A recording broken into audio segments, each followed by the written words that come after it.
Well, good morning, everyone. This is Swami C at the Vedanta Center in Greater Washington. May the Lord bless our talk today and bring everything necessary to mind and prepare our hearts to hear it and receive it, to accept it and to grow out of it. We've got this central problem that's covered this morning actually by the idea of grace. The lecture this morning is Catching or Sailing the Winds of Grace. And it's this ongoing confusion, that conversation between works and grace. Which one is it? And we are always caught at that crossroads because we've got this wrong idea about everything in life that we do. Everything we see as an attainment or an achievement or an accomplishment. And so, in framing things in that way, there's always a means of getting there, of reaching that place. And that's the trouble. That's really the central riddle to spiritual life, is that that's not our situation. I remember reading a book called Zen Mind, Beginner's Mind by Suzuki, a practicing Zen monk.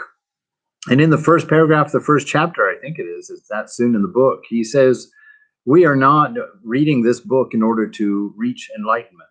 We are reading this book in order to understand that we are already enlightened. That life is about an isness, because all we ever have is the moment. The mind constructs all kinds of imaginary things out of a past that it's constructed and out of a future that it projects. And we get all caught up in the little bouncing back and forth between those two and very rarely notice where we are and what's going on. And that actually is our central problem. So the answer to the grace question really takes care of that issue in and of itself.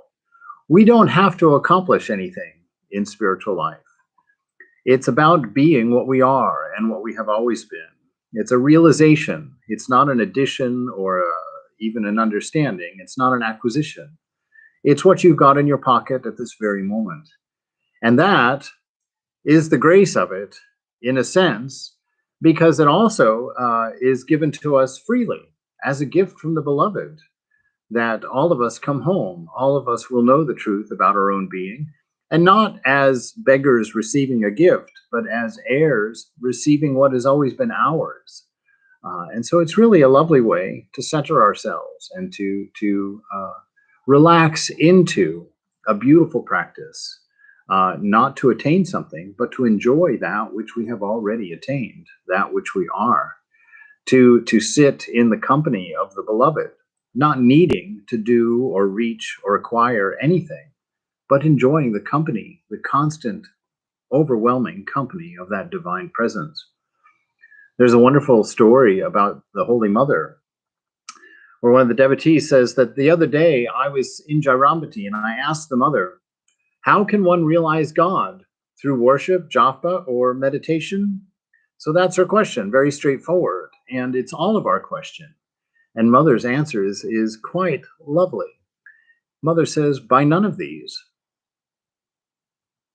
Now, how does that make you think?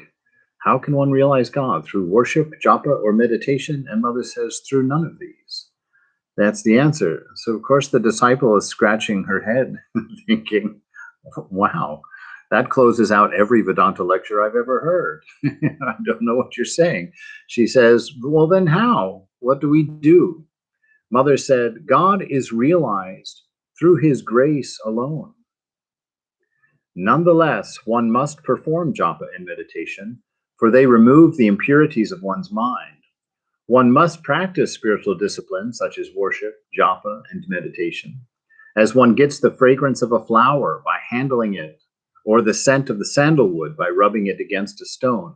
Similarly, one becomes spiritually awakened by continuously contemplating on the divine. But you can become illumined right now if you become desireless, which is very much the same thing. You see, that's the grace, that's the wonder of this entire process here. She says that God is realized through grace only. And so obviously grace is an unmerited, according to Webster anyway, grace is an unmerited favor of God. That it's something that God gives freely without requirement. It's one of the hallmarks of unconditioned love. And see, that is our disadvantage, because in this world that we live in, occupying our body and mind, there's none such thing as unconditioned love. We can't find it anywhere. I heard yesterday on NPR that one of the problems with offering the vaccine is that people suspect that it costs them something. So there's a few people who still haven't taken the vaccination because they don't think they can afford it. And they've been told it was free, but they're thinking free in the American sense. Free means we'll give you just enough to get you interested in buying the rest of the package. Or we'll give you the bare bones car that won't run until you buy at least 2 of the add-ons to make it extra. And divine grace is not like that at all. Divine love is not like that at all. So we're really at a disadvantage in that we're trying to understand something which is our nature, which we sit in the middle of, and yet we don't know it. It's like a fish trying to figure out what water is. It's something that is taken for granted, that's been around it its whole life. It supports itself in it, it survives in it, it needs it for life. And yet until that fish has been removed from water, it doesn't know what that water is. So in a sense, a fish has to realize water. And we're very much in that same kind of situation here.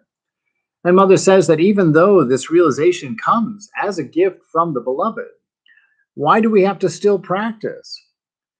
She says here, one must practice these things in order to purify the mind. Well, why do we have to bother purifying the mind if we've already got these things? Well, because you can't enjoy it. You can't imbibe the presence of the beloved if you can't see him.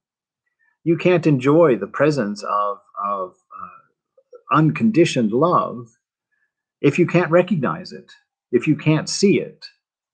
If you're so distracted by your wrong ideation of your situation, of your person, of your place in this world, this apparent world, well, you can't enjoy God because you're so concerned about maintaining the body and about taking care of all of the fears that follow you around and all the planning that you have to do about the unknown future that you're assuming lies in front of you.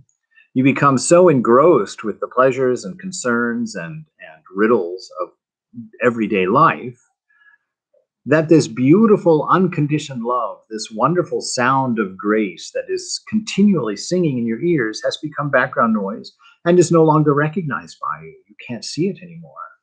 So your practice isn't to get those things. Your practice is to be able to enjoy those things, to become aware of the truth of your experience, and to find out that this apparatus of attainment, this apparatus of achievement, this cycle of desire and fulfillment and desire again, is fake. It's unreal. It has no bearing and it has no importance upon real life, upon the soul at all. You see, grace is this active ingredient that separates our identity from our karma. God, according to 1 Corinthians anyway, 13, which is one of my favorites, everybody knows, where St. Paul describes what love is. And one of the beautiful things, one of the most amazing things to me that he says in there is that love keeps no record of wrongs. Well, that turned my entire relationship with spirituality on its head when I first read that. Because to me, that was God's major job, was keeping track of my wrongs and making sure that I paid for them and making sure that I got over them and that I fixed them and that I was sorry for them at some point. And I kind of got caught up in that circle for a long time in my life. And actually, there's still residuals of that rat race of trying to clean up the mess inside in order to be presentable to the divine. But this comes from a very different angle here. You see, it is your mind that holds your karma. It's your mind because it's your mind that creates this transactional world where everything has to be earned, attained, or achieved and paid for.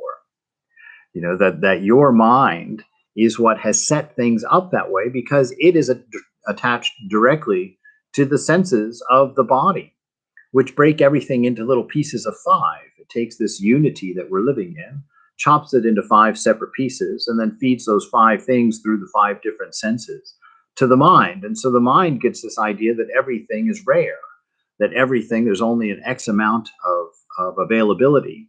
And so you've got to cling and grab and collect and store up all of these different things in order to survive. And in doing so, you've come upon a way of thinking about yourself through desires, that everything that you want or need to go get has to be earned. And so you're in this cycle of karma where everything has to be paid for and everything has to be purchased. And you've bought into that notion in your relationship with God, and you've gotten stuck in a cycle that goes round and round and round and round until all of that karma is burned. But you see, there's a magic pill, as it were, this idea of grace that Mother says if your karma requires you to be run through with a sword, through the name of God, you can just get a pinprick. So she's saying, you see, there is another way of dealing with this karma. It's an escape route. And we're going to talk a lot about that. Grace is that escape route. To know that your value as a human being is indicated or implicated by the idea of grace. That your value and beauty as a person is implicated in an unconditioned love from a divine source that's immortal and unending and unlimited.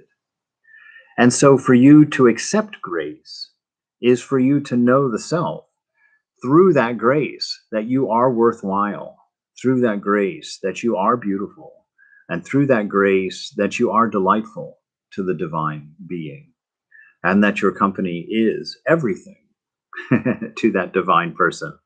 So this grace is that through contemplating this grace, through introducing yourself to this grace, by your practice, by your mantra, by your meditation, by your contemplation, by your reading the stories of the great souls, you come to get hints of this eternal love. You come to get ideas about what unconditioned love is.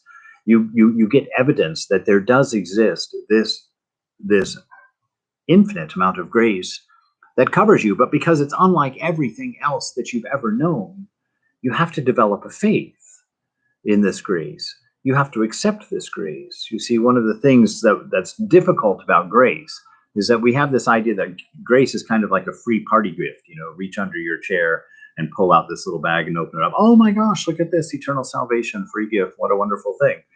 It's not, of course, exactly like that. You know, that it is a free gift and it does come to you, but it's something you can't see or don't understand because the mind hasn't been prepared for it. The mind hasn't seen it. You know, it's like someone gave me a gift this morning, actually, and they gave it to me in a pink bag. Jokingly, I was saying, oh, a new pink plastic bag. That's perfect. Just what I've always needed. But see, that's how we receive divine grace. It's like we live in this world of interpretation, and we're given this wonderful gift from the divine, and we don't even know how to open it. We don't even know how to appreciate it. We don't know what to do with it because we don't know what it is. We've never experienced anything like it. And so we don't even get the bag open to appreciate what this grace is. And the mantra is that practice, that part of our practice that allows us to accept that grace. It purifies the mind. Why? By putting the mind on holy things, for one. But there's something much more beautiful than just that phrase of putting the mind on holy things. I mean, what does that mean? That means something different to every single person. But put the mind on absolute love, you know, to put the mind on absolute acceptance, to put the mind on absolute compassion, to put the mind in an atmosphere of contentment, of fulfillment. You know, to realize and to come to a place where you can see that the mind is separate from you and that its track of karma that it's clawing at you about all the time is separate from you, and that the body attached to that is separate from you, and all of its nagging requirements and its inevitable aging and decline is separate from you. And to know this is to be free from it. To know this is to know that you have the option of getting caught up in it or not getting caught up in it. But it's that grace that gives us that separation, that grace that can look at our karma straight in the face and just, no, I don't accept that. I don't identify with that. That karma has to do with that mind. That karma has to do with that body. And that body and that mind will roll down the hill until that gravitational pull of its karma is finished. I am not part of that. It's to the degree that I identify with it that I suffer for it. When I see it as my body rolling down the hill, or I see it as my mind having to tumble through those gates of karma, then I suffer. Then I have to go through all of these gyrations in order to overcome it. But when I become established in the peace of grace that's mine freely, without a karmic implication behind it, the only, what do they say? It's the only cause or the only effect with no cause realization. That means that you can't make it happen, because there's nothing to happen. There's something to be accepted. That's all. And that strength of your grace, that strength and faith in grace, is what gives the man of wisdom his steadiness, his equanimity, because his relationship with the divine, his relationship with himself, is not based on a performance. It's not based on a string of doings and not doings, of requirements and rules and regulations that are being met or not being met. If you maintain that kind of relationship with the divine, then you're constantly up and down. And as a matter of fact, you never get to see more than the pink plastic bag, because you're not unable to open the package without that understanding that your relationship with the divine is established by the divine, that your enlightenment is already in existence. It's just not being eaten by you. You're not indulging in it because you can't focus on it. You can't believe it. You can't see it. You see, to accept infinite grace implies an infinite humility. Well, what is infinite humility? Infinite humility is identical with infinite surrender. And what does that have to do with grace? Well, the fact is, if it's grace alone that can give us realization, then what is there that you can do for that grace? There's nothing that you can do. It removes it completely from your ego sphere. It takes all of the value off of what you can do as a person. And you see, that in itself is a huge challenge to swallow and understand. We value ourselves almost exclusively by what we can do, by what we've trained ourselves, what degrees we have, what money power we have, how much energy we have, how young we are. All of these things are important to us because they're the means with which we employ doing. And this constant sense of doing in order to acquire and to remain valuable, to remain in need by someone, is how we begin to value ourselves in our deluded state. And you see, grace is a brand new paradigm for that. It gives you value beyond any of that. And it makes all of that necessary for its own sake, but not for your sake. You see, so we will carry on, and we'll talk more about it here in a little bit, about the relationship of how work happens in the face of absolute grace, and why and how it comes together. Because it's interestingly enough, Arjuna talks with Krishna about that quite a bit in the Gita, as you know. So our strength, our willpower, our strength. There's one way of doing it, and that's just the brute force way of just constantly practicing, taking cold showers and just brute force. I'm going to suffer through this so I can overcome my aversions and attractions. I'm going to get up at outrageously early hours to keep my body under control. Those are all valuable, and those are all necessary ways. But real strength comes through your practice, through your sitting in the presence of God and coming to a place where you trust that. So that you sit there and you don't judge a meditation thinking, oh my God, I did so poorly. I wasn't focused, and I didn't do this, and I didn't do that. Well, you were thinking about all those things. Just sit in the presence of God. When you're with your best friend, you're not sitting there lost in your mind of how you're being in the presence of your friend. Like, oh, am I acting okay? Am I thinking okay? Am I sitting straight enough? Am I, doing everything right? No, you're sitting there talking with your friend, being with your friend, enjoying your friendship, enjoying the relationship. And this is the nature of real practice. This is the nature of real contemplation. You're not sitting there trying to do anything perfectly. You're sitting there enjoying the company of your beloved.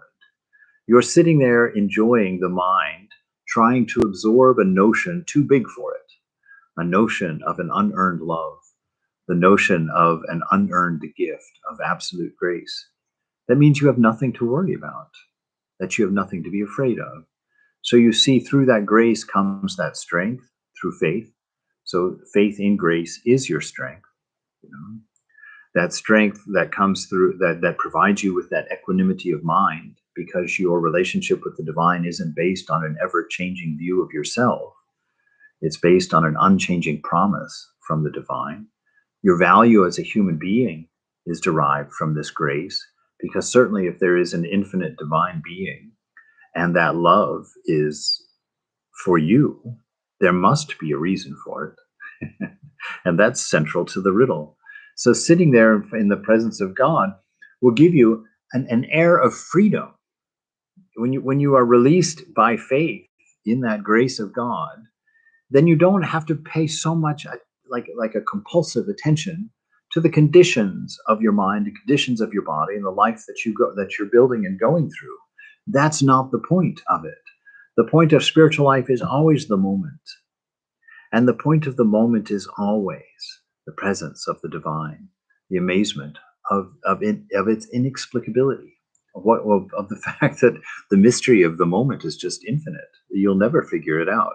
There's something wildly mischievous in the present.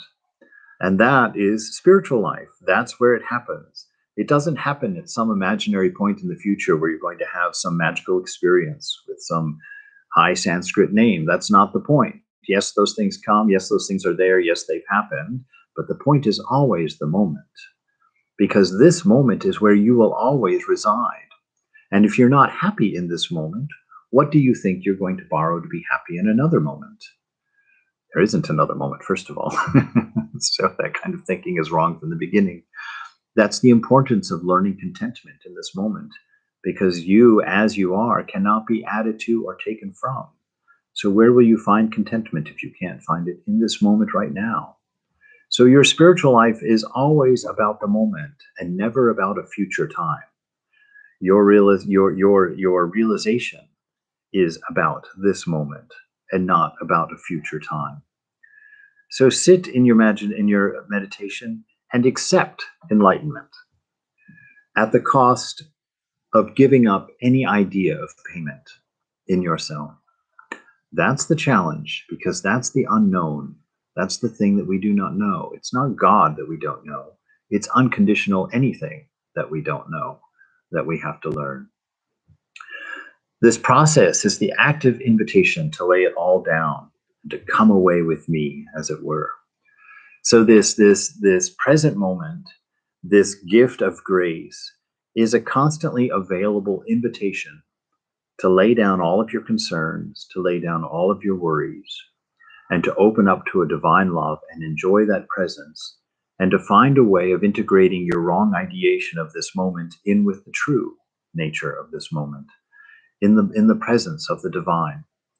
And in that you find your strength, in that you find your value, in that you find your contentment, in that you find your steadiness, in that you find the blessing of what it is to be alive, to exist, to have a sense of spirituality. This same young woman who was serving the Holy Mother there and got that answer from her, she tells another story. She says, one day, Jairambati, after my meal, I was about to remove my used plate. So she was going to take her plate to the kitchen, her dirty plate. The funny thing, in America, of course, she'd be expected to.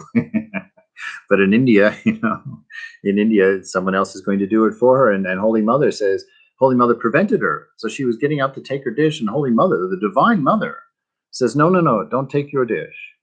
She catches hold of my hand and taking the plate for herself. And I said, why should you do this, Mother? Why should you be taking my plate for me? You're a holy person. I should be serving you. I should be doing things for you. And Holy Mother says to you, why should you do this? Why should you do this, Mother? I shall remove it. And she said, what, after all, have I done for you? A child, as you know, soils the lap of its mother. And how much more besides? You are indeed a rare treasure, even to the gods. You see that difficulty. I know from that experience too, being not being Indian and being in a monastery. Whenever I go to take someone's plate for clearing the table, it's always a wrestle, depending on the orthodoxy of the person, of the other person, of how hard I'm going to have to pull on that plate in order to get it out of their hands. And so here we see that's exactly what we have to resign. That's exactly what we have to let go of, because in the presence of the divine, you have nothing to give to God. You have nothing to earn anything from the beloved. You're sitting there. You can't hold on to your plate. Not even your plate, your dirty plate, can be given by you to the Lord. Mother's saying, no, I will do it. It's the mother's duty to take care of her child, no matter how vile the situation may be. And she draws a pretty vile situation there, where the child is soiled. She doesn't say the child has soiled itself. Certainly that's a given, but the child has soiled the mother's lap. So right here in the presence of God, all of your vices and all of your weaknesses, you're not doing them in private. You're not doing them behind God's back. God is having to sit there and experience them with you. You're soiling the lap of your beloved, and so you want to clean it up. That's your first, when you become aware of the fact that you're doing that, your first idea is, oh, I got to clean myself up. I got to fix this, just like this young woman here. And the strength of God's teaching here is putting his hand on you and saying, stop thinking like that. This is something very different. Our relationship is much more than you ever know. And the strength of love that exists between us is something that you will be trying to realize for an infinite amount of time. You will never know the depth of this love. You will never know the breadth and beauty of this experience with me, the beloved. Leave your plate. Take your mind off of your faults and the soilings and the dirtyings, the karmas, the can'ts, the failures, the shortcomings, and put your mind on me, and know that I see none of them, because you're my child. You're my responsibility, and I accept that, and I will bring you home. It's yours to sit in my lap, to enjoy me as your mother, to resign yourself to me as your mother. So that always brings up the question. People get very uncomfortable because we do live in this transactional world. We're like, well, what do you mean? I just sit here and do nothing. Is that what I do with my life? I do nothing but just sit here and enjoy God. Well, yeah, actually, I would just boldly say yes to that. Why argue about it? Because you'll find the truth of it just by trying it. Mother says to a young brahmachari who's in her presence, and he says, I'm just going to sit here on this bench and not move until I realize God. And mother smiles. She actually chuckles, it says, and she says, oh, go ahead and try. She said, but your karma itself will throw you out of that chair. The karma drives the body and mind, and the body and mind are going to work. They're going to do their thing. It's your association with it, your identification with it, that makes you think you're doing. The body's going to do, the mind's going to do. It does. But it's not you, the self, that's doing it in the particular like that. It's going to happen in and of its own accord. So when I say that grace releases you from your karma, it's not that your body's just going to suddenly run down like an old car and never move again. Your body knows that it needs to be fed. Your mind knows that it has to go to work. It knows how to drive the car. The body knows how to dress itself. All of things will naturally carry on. But you will be the observer. You will be in bliss, knowing that none of it is of much interest, knowing that none of it really is real. It's like knowing the dream is a dream when you're still in it. You can watch it. You can enjoy the rest the body's receiving and all of that, but there's no big consequences. All these things are just going on as they should go on. In the Gita, it says, behold, Arjuna, there is nothing, this is Krishna talking, behold, Arjuna, there is nothing that I do not possess and nothing that I want to acquire. So when we say Krishna talking, what are we saying? We're saying this is your true nature talking to you. This is your inner self telling you something right now. So right now, if you're sitting in a form of meditation, be quiet for a moment and hear your inner self say to you, there is nothing that I do not possess, and there is nothing that I want to acquire. Hear your inner self tell you that. And rummage through your purse and try to find enough faith to believe it. That's your exercise. That's your exercise, because that same inner voice is saying that there's nothing that you don't possess and nothing that you need to acquire. That is grace. That's exactly the nature of grace. There's nothing you need to go get. There's nothing you need to fix. There's nothing you need to take care of. All is well. That's the voice of the soul saying very quietly, but very adamantly all the time. Your practice is to still your mind to hear yourself say that. Your practice is to let that voice become loud enough where you believe it, where you can settle into that nature. And through your practice, see the separation from this toiling body and this turbulent mind to enjoy this oasis, which was given to you long before birth, but certainly followed you into the body. This oasis of peace, of tranquility, that is always yours. But as you know, tranquility doesn't make a lot of noise. It doesn't have many ways of grabbing your attention. It's you that has to let go of your attention, as it were. So he says that. He says, and yet I continue to work. All right. So there's the puzzle. He's outside of this idea of transactional living, and yet he still works. He says, if I stopped work for a moment, the whole universe would be destroyed. If I stopped manifesting, if I stopped acting, if I stopped playing, the whole universe would stop. But I don't. He says, that which the ignorant do with desire.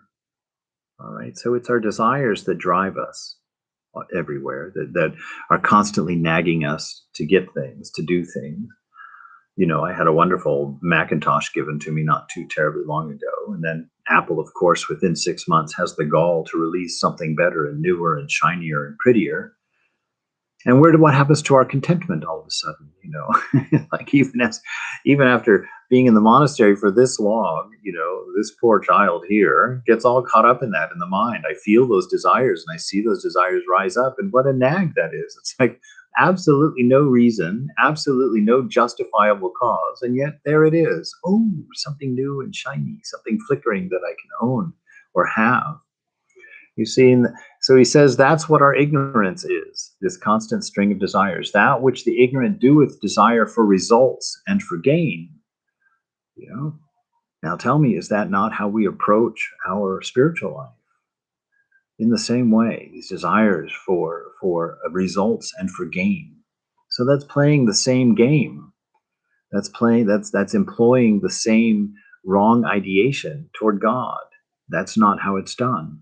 And that's what grace teaches us. That's what we're trying to be, quote, saved from, this wrong idea. Let the wise do without any attachment and without any desire for results and gain. You see, so there's this place within yourself that's available to you where you can watch the work of the body and mind without any desire for results or for gain, where you can sit in peace and tranquility and see life going on with a minimal amount of interest in it, and certainly no fear from it. And that's your gift. It's the gift of grace. And your practice allows you to explore that, to find the width and the depth of that promise and that love, to give you a space inside yourself to live at peace while this torrential dream happens around you. You see, so you can learn to work and you can learn to do what you are doing, which will happen and go on as it goes on, without you having to get stressed out or full of anxiety or full of worry and fear about these things. Because you will know through practice that this space that is yours by birthright, this tranquility and inner peace that exists within you is yours and cannot be affected by these things. And through experience of sitting in that space, through the experience of accepting that grace and pushing against the ego to make room for it, and pushing against the wrong ideations to make room for this space that exists, through that you learn how to live. Through that you learn that you are already enlightened, that it is already done. And then something very beautiful happens. Your life begins to happen in response to that beauty. You begin to do things for people, not as a practice of being nice or not trying to tip the tables of karma, not trying to return a favor for a good favor, but out of this overwhelming gratitude of an experienced grace, of the experienced presence of the beloved, life begins to happen. Service begins to happen. Compassion begins to happen. Forgiveness begins to happen.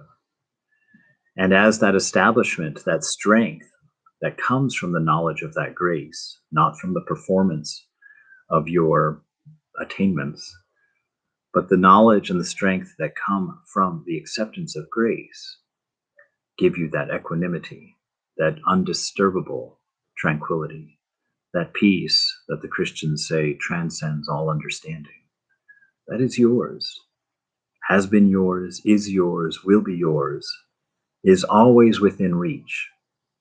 You just have to set down what you've got in your hands to accept it.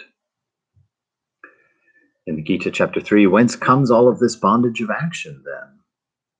Because we chain the soul with action.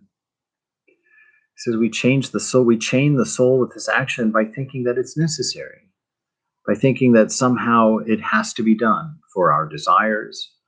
When you sit and become aware of the depth of desires that we deal with, the absolute bondage of it, think about how long you go to work every day, and think about why.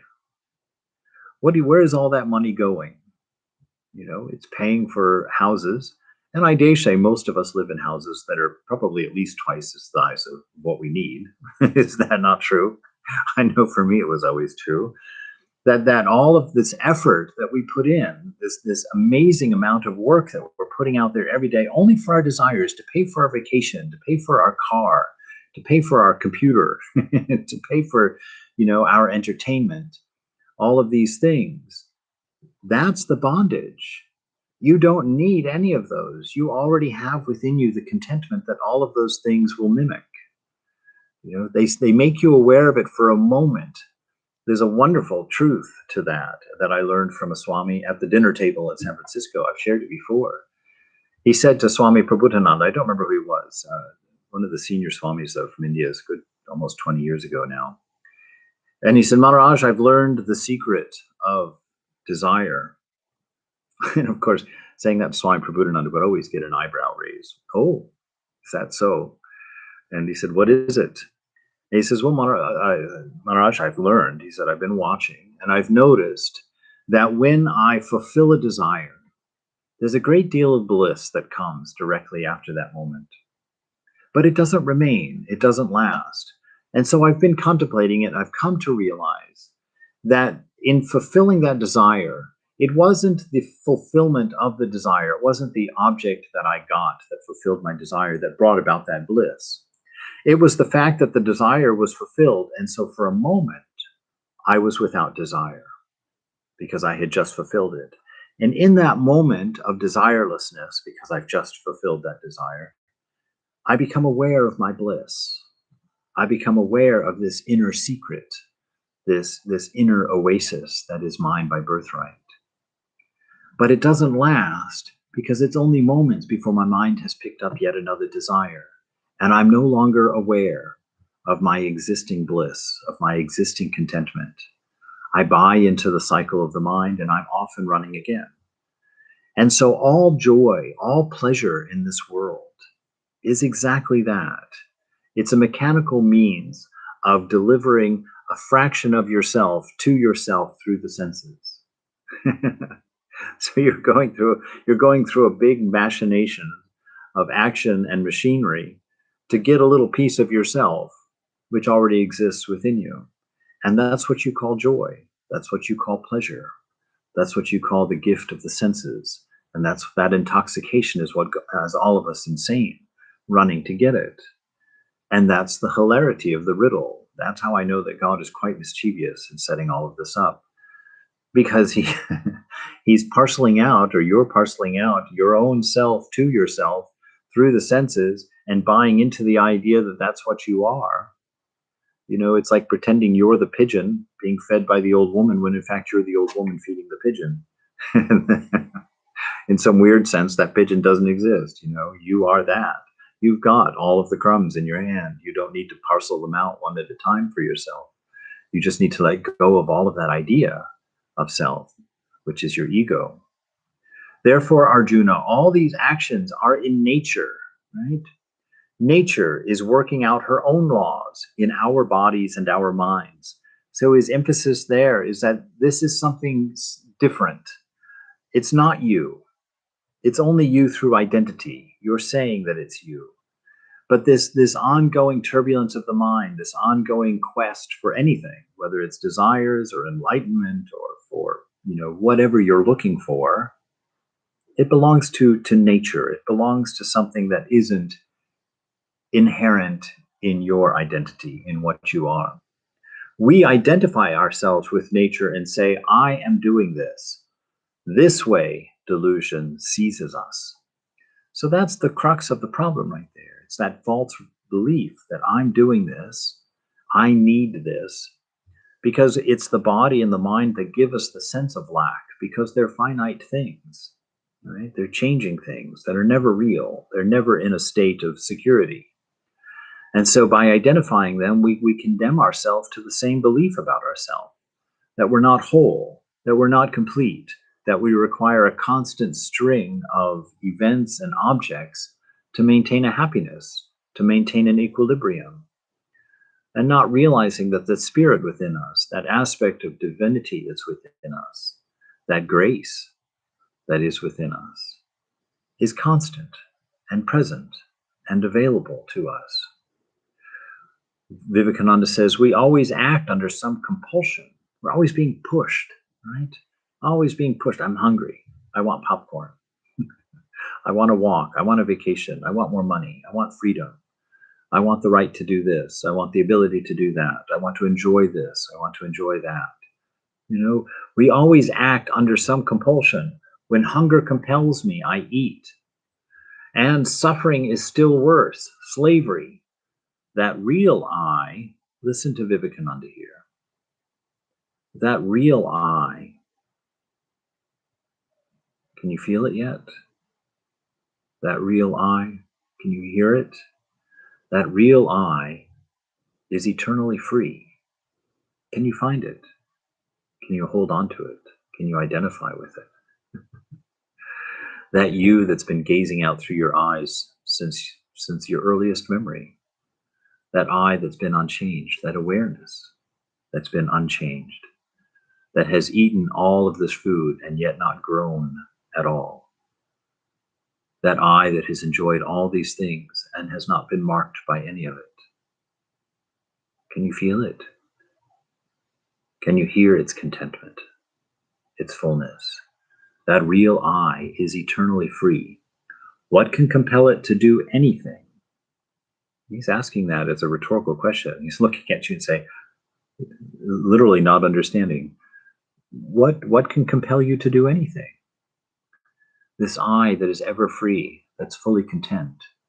This I, your gift of the image of the beloved that is you.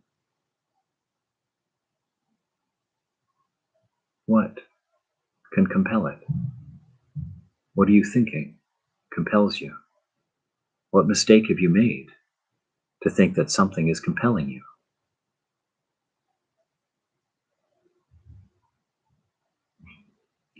What can compel it to do anything? The sufferer is in nature. It is only when we identify ourselves with the body that we say, I am suffering, or that I am Mr. So-and-so. Right? And this is so obvious. It's so blatantly obvious to the person that takes even a moment to recognize it, to think about it. Watch the process in yourself the next time somebody says, how are you? Watch very carefully the process inside. Because that I, which is eternally free, will ask the mind, how am I? And the mind will say, oh, I'm feeling a little tired and a little lonely. And then that I that's eternally free will ask the body, how am I? And the body will say, well, I'm a little hungry, but I'm a little overweight, so I can't eat.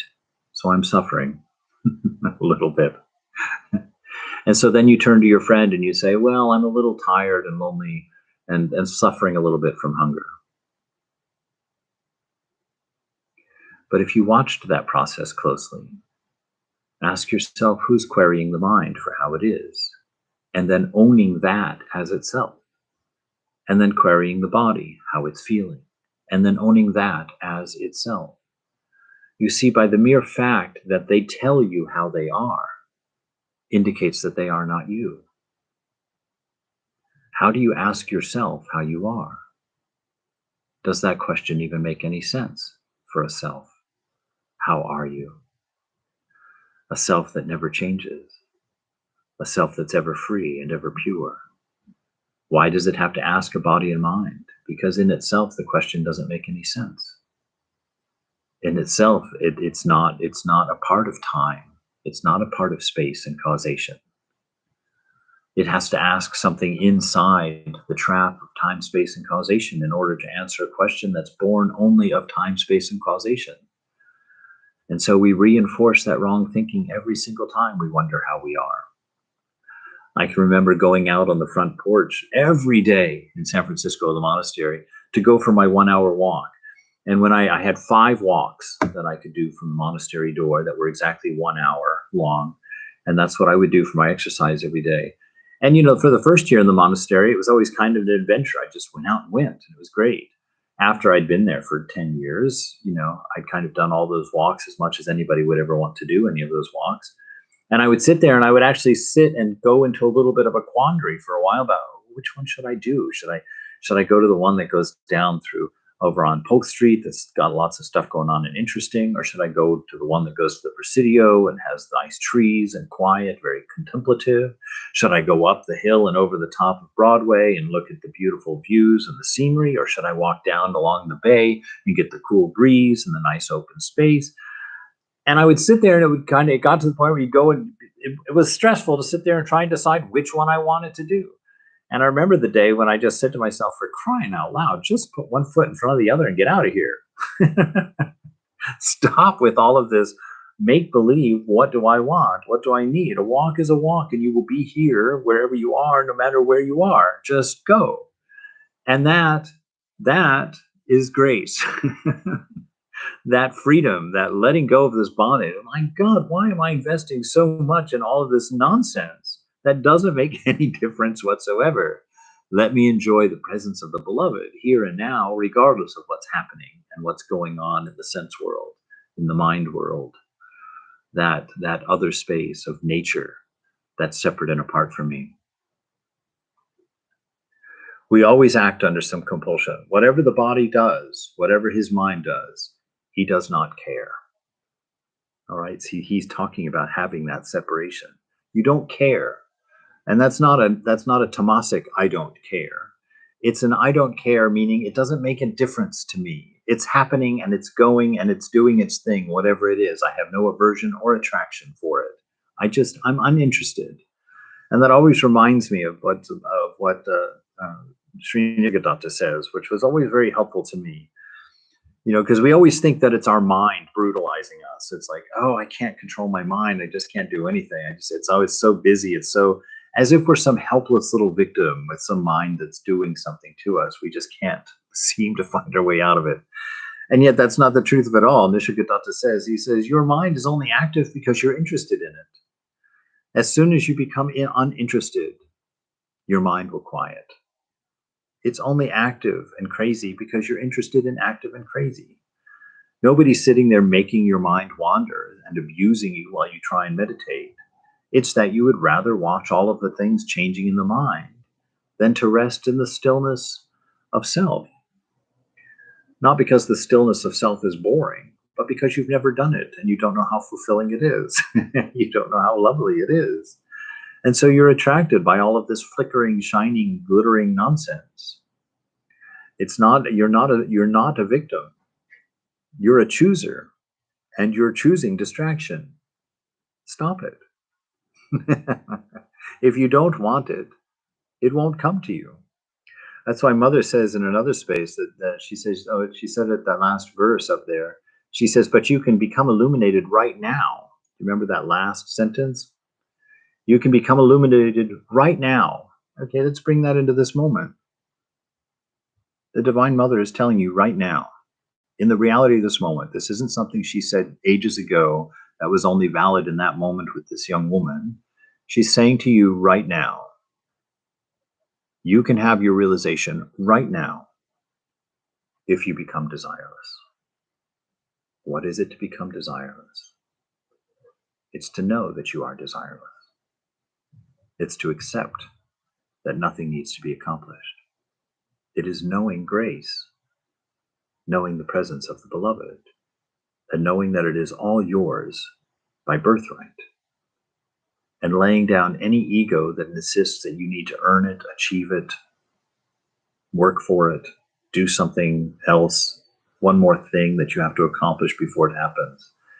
It's accepting the fact that you need nothing, that you are whole, that you are beautiful, that you are perfect, that you are content, that you are immortal, that you're ever free, you're already pure. Nothing needs to be added, nothing can be added, and nothing can be taken away. That's that state of desirelessness that she's talking about, and that Arjuna is talking about, and that Vivekananda is emphasizing here. He says, whatever the body does, whatever the mind does, I'm just not concerned. It doesn't grab me. I'm not interested in it. I am beginningless. I am birthless, the absolute Lord of all creation. I, through my own nature, take form. Whenever virtue subsides and wickedness prevails, I come to help mankind for the salvation of the good, for the destruction of wickedness, for the establishment of spirituality. I come from time to time.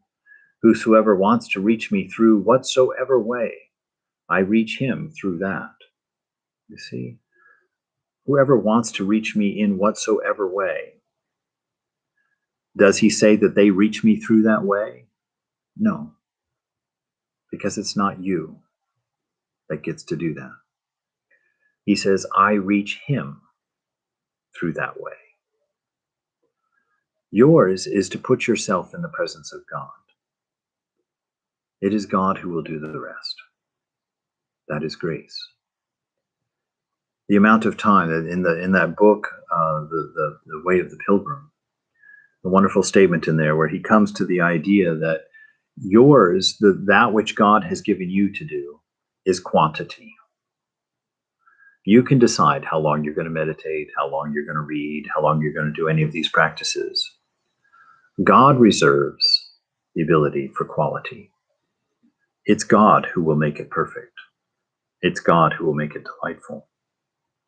It's yours to make yourself available. One thing that Swami Prabhupada shared with me one time that was quite beautiful to me, and see, the words are very important to get it right. He says, you are not growing and changing. He said, your mind is growing and changing because of its close proximity to you. Isn't that a wonderful notion? Can you open to that for a moment? You are not growing and changing. Your mind is growing and changing because of its close association with you, the already perfect, the already pure, the already whole. The body and mind approach that because of their close approximation, and actually most of their desires, the desires of the body and mind, are generated by the same way. Because within them, what they're exposed to is your constant sense of satisfaction, the constant sense of immortality, of infinity. And they long for that. They long for that. But they're not paying attention to the source of it. Their source is coming through the senses. And so they're trying to find that they can smell that perfume of immortality. So they search for it outside. They can feel that sense of contentment, but not having it because of their finite nature. They search for it in the finite world. And if you identify with that, you search endlessly and fruitlessly also. Know yourself to be the reason that the body desires, that the mind lacks, because you are presenting to it something it does not have. And that is that infinite existence. That is that infinite contentment. That is that infinite power, infinite purity.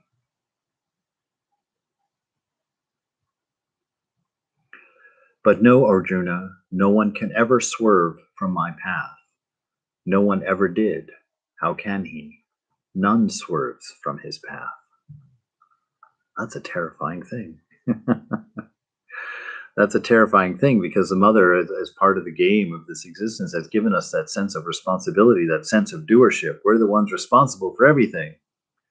We got to keep all these plates. Did you ever see that? I remember seeing it as a talk show when I was a little kid. There was this Asian woman whose skill was she had like these 15 dowels that were like 3 feet high. And she got the first one, a plate spinning, balanced on the top and spinning. And then on the second one, she did another one. And on the third one, she did another one.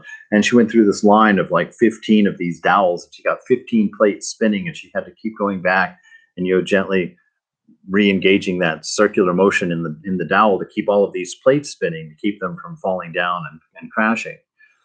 And boy, I tell you, as an adult, I realized that was a very apropos description of what life was going to be for me when I grew up. It was keeping 15 plates spinning in the air with a terrible fear of them coming and crashing down.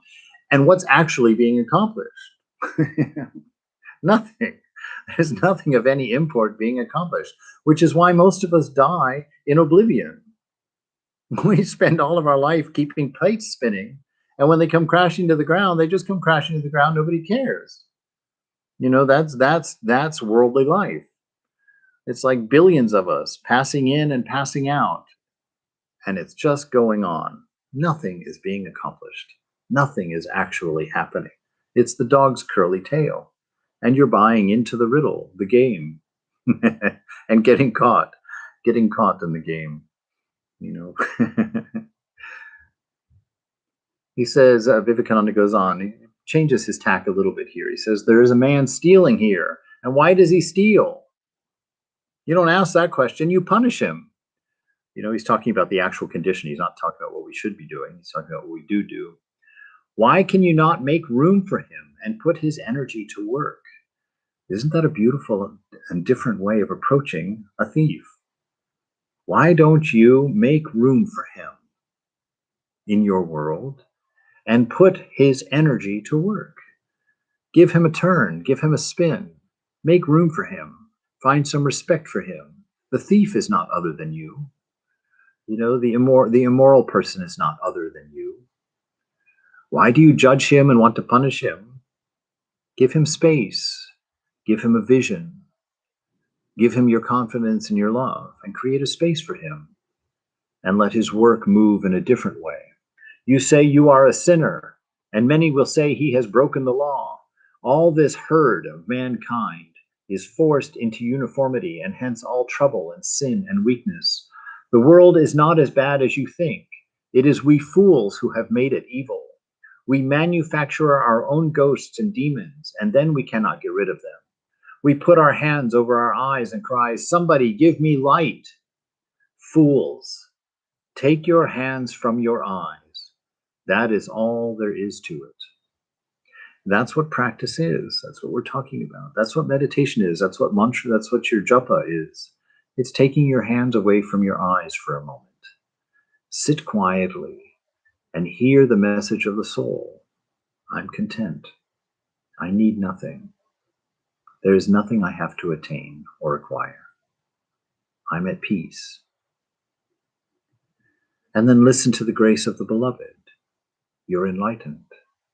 My love is reflected in you. The beauty that is you is the reason for my grace. You don't need to fix anything or clean anything. I am the mother. I will take care of you. I will clean you up. You, be in my presence. Make yourself available to this grace and give up the ego that constantly feels like it needs to earn it, that needs to acquire it, that needs to fix it, that needs to maintain it, needs to destroy it, whatever it might be. Mother says, everything depends on the mind. She says, nothing can be achieved without purity of mind. But what is purity of mind? I always grew up thinking that was a sexual idea, that you had to somehow get rid of sex in the mind. That was what purity of mind was to me. And now as a Vedantan, I know purity of the mind is getting rid of the ideas of me and mine, which are always hungry, as long as me and mine means body and mind. If you mean body and mind, when you say me and mine, then you're hungry and are full of desire. But to purify the mind means to get rid of that blockage, because that blockage is what ties us up into our karma and keeps us affected as the doer. Let go of that and sit in the eternal peace that's behind it, that's quietly resting there, humble, still, and accepting. Nothing can be achieved without purity of mind. It is said the aspirant may have received the grace of the Guru, the Lord, and the Vaishnavas, but he comes to grief without the grace of one. That one is the mind. The mind of the aspirant should be gracious to him. You should demand graciousness from your mind. This is what was one of my apex moments, I think, and feeling like I had really learned something in spiritual life. Was when I realized that I didn't have to tolerate all the bullying voices in my mind. All those things in my mind that were, always berating me for how unaccomplished I was. That I should have done this, or I should have done that. Oh, why did I do that? I'm always doing that. Oh, I'm such an idiot. Oh, I'm so stupid. I can't believe I did. I'll never get there. If anybody knew who I am, nobody would like me. All these voices that are constantly under attack in the mind. And it was this scripture that made me aware of them. And then there was the scripture, which I talked about in another lecture, that 1 Corinthians 13 in the Bible, where it gives the description of love. Love is patient, love is kind, love does not anger easily. Then it goes on just to talk about how charitable and full of grace love is. And I thought to myself, that is my list of requirements for the voices in my mind. If the voices in my mind are going to talk to me, which is God, the actual I that the mind talks to, the actual I that the voices of the mind refer to, is God. And I will not tolerate those voices being condescending, being angry, being judgmental, being harsh, breaking down instead of building up. And so I really began to hold my own inner voices, my own thinking processes to this same standard of purity and reverence, that the mind must be gracious, the mind must be caring, and when it speaks to me, it must be uplifting, and it must be full of hope and full of charity and full of kindness and respect. Because if we have not learned to be that way to ourselves with our own inner thinking, how will we ever be that way in an authentic way to anyone that we place outside of ourselves? How will that happen? So it's all in your inner world, the mind you're sitting in at this moment, right? At this moment, are you being gracious to yourself? Are you being kind to yourself? Are you being hopeful for yourself? Is your mind touching that infinitely deep well of love that's sitting there, quietly available to you? Are you aware of it? Are you drinking from it? It's always in the moment. This is not something that you have to do or work on. This isn't something you have to place in your bucket list for tomorrow. This moment is always your measure. Always stop in your moment and remember, I have nothing to attain. All of this will go away when I wake up. All of this will reveal itself as a dream when I wake up. And by remembering that and exposing yourself to the presence of the beloved like that continually, you'll find it. Your awareness will turn from the glitter, from the plastic and change of the world, and you'll find your refuge.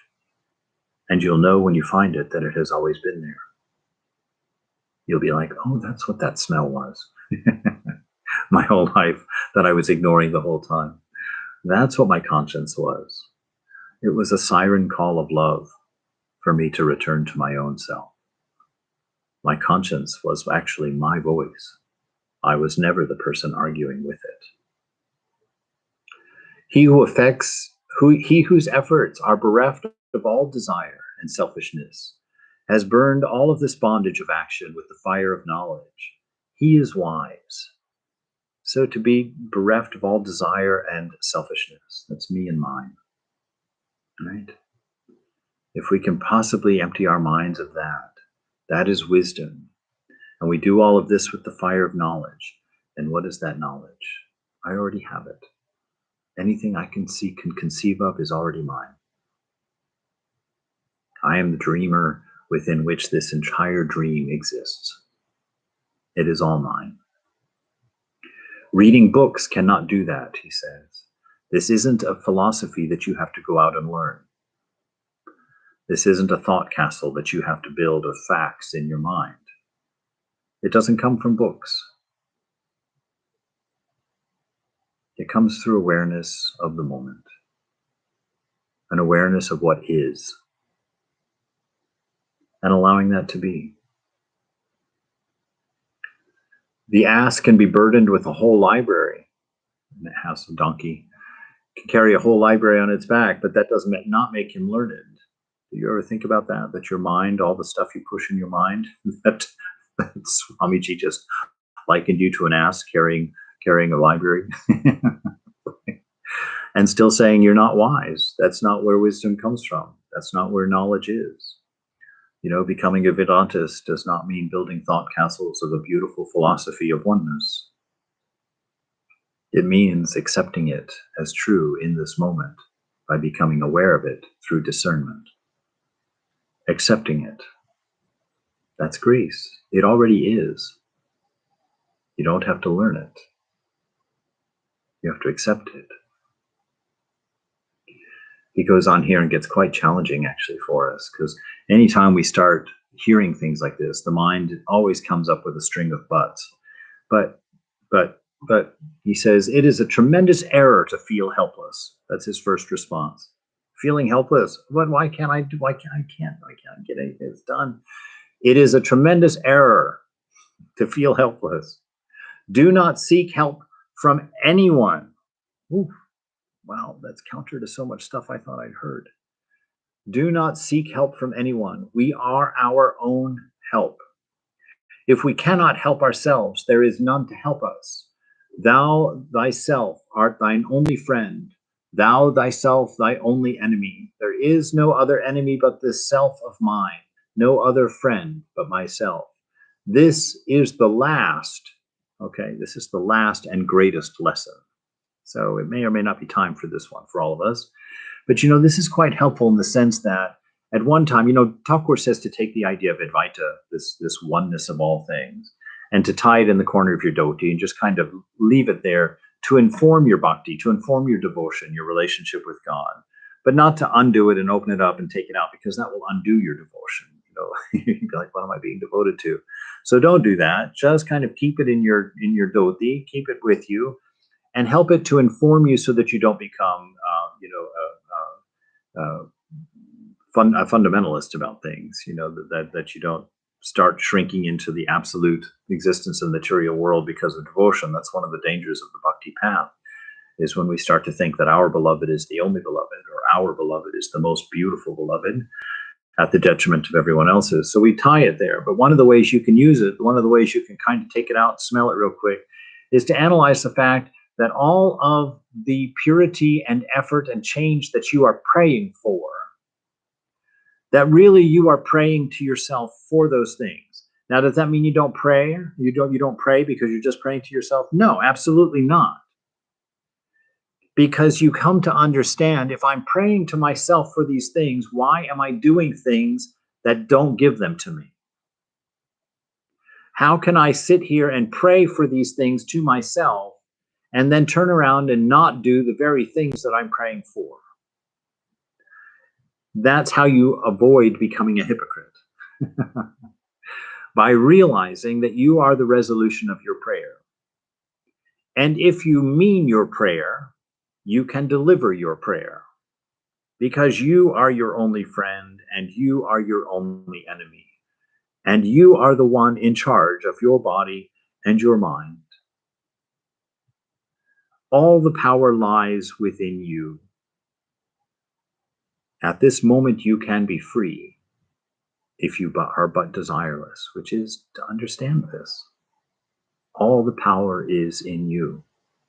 All of the ability is within you. What you have to do is stop identifying with all of the other things. You see, when you identify with the mind, you give the mind a little bit of your I am. You give the mind a little bit of your existence. And because you have shared a little bit of your existence, you have made it somewhat sentient. And then you have to argue with it. When the mind goes its way, you feel compelled to follow it because you've given it a sense of your I am. You've identified with it. You've said, that's me.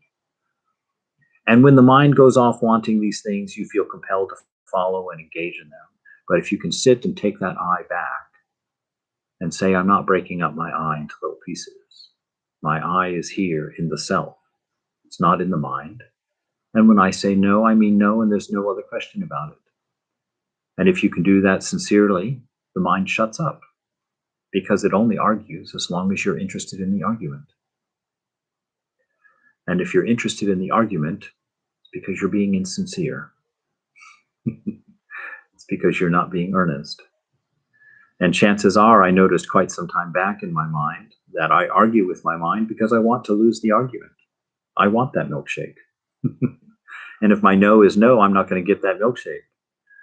But if I can divide myself and say, oh, well, there's a part of me that's real, the mind, that the I am, I'm going to share it. We can argue about whether or not I get that milkshake. And when I've argued long enough to feel justified in the fact that I put up a good resistance, that I didn't just give in and fall, that I fought the battle, and yeah, I lost. I had the milkshake, but I fought with valor. Like, no, you didn't. No, you didn't at all. You got interested in an argument so that it could produce weakness, so that you could have your desire fulfilled through a milkshake, right? Even though you prayed to not have the milkshake. So see, that's the value of Advaita for a bhakti. To bring yourself into an alignment, listen to your prayers, and know that it's grace that fulfills them by allowing you to see that they are already. The power is already in you. The prayers are already answered. The purity is already provided. Salvation is already yours. It's a gift by the nature of what you are, part of your birth.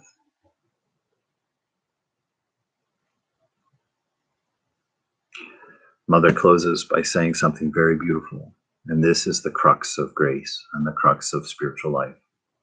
He who has really prayed to the Master, even once, has nothing to fear. By praying to him constantly, one gets ecstatic love, prema, bhakti, through his grace. So that's what you have to believe. That's what you have to know. Pray to God once with some sincerity, and you have nothing to fear. So give up fearing. Enjoy your realization on borrowing. Borrow what God sees when he looks at you, when she looks at you right now. Borrow what she sees when she tells you that there's an infinite love and an infinite forgiveness and an infinite grace. See yourself through the mother's eyes, not through the mind's eye. See yourself from the inside out and not from the outside in. And you will find Mother's grace, ripe and ready, sweet and fulfilling, endless in its quantity, flowing freely.